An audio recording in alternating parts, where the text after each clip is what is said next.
Dough. I mean, literally dough. Anyways, what is going on, all of you awesome and amazing people on YouTube? Kuda Malloy here, coming at you with another exciting video.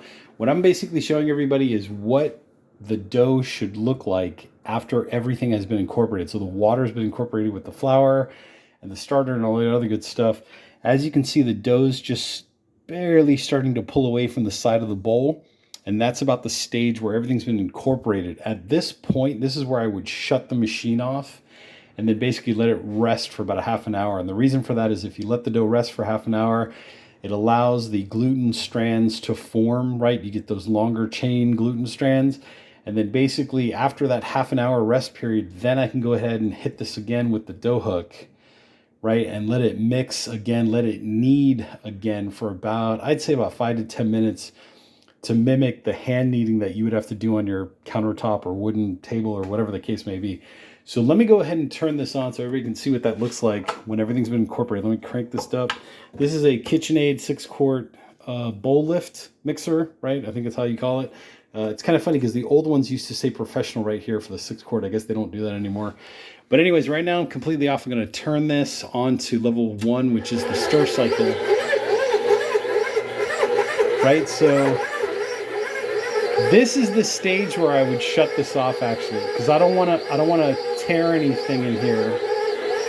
Like I don't want to rip the dough. That's the worst thing I could do because I would break apart those strands or those chains of gluten. So I want to leave this like this for about a half an hour, let this rest, let the gluten form, let the strands get stronger. You get the idea. Then what I'll do is after the dough has relaxed, right? That's part of that half an hour process. Also make sure that the flour has been hydrated with the water. Then I'll go ahead and turn this back on for about, I'd say 5 to 10 minutes to actually knead the dough. So let's recap what's in here.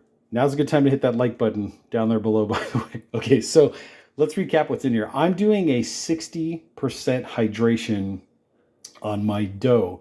So what that means is I have 1,000 grams of flour in here total.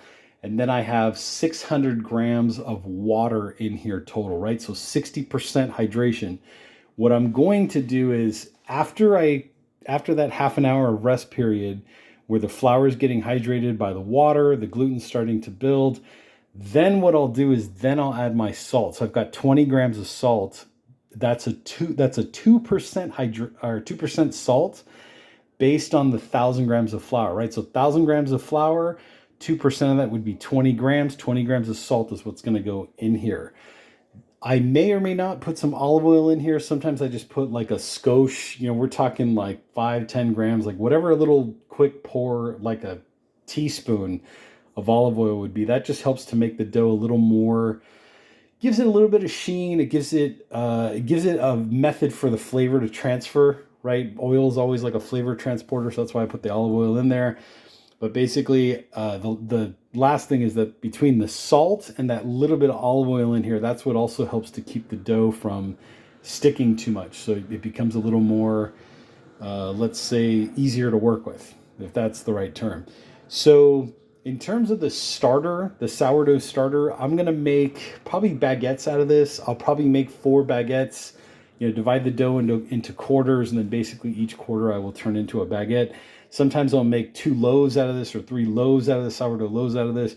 It just kind of depends. This is like the universal batch that I usually make, and then I decide how I'm going to shape it in mid-flight, so to speak, hanging by the seat of my pants. Whatever I decide to make is whatever I decide to make. But the way I got to this point was I started with 200 grams of water, 200 grams of flour added to my starter to get my starter going. That happened yesterday.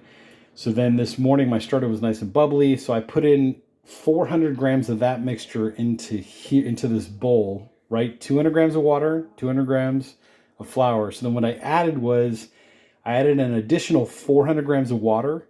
So that brought me up to 600 grams of water. And then I added an additional 800 grams of flour, right? So the 200 that was in the starter plus 800 more flour that I added to this, that gave me 1,000 grams of total flour. So 600 total grams of water, 1,000 grams of total of flour.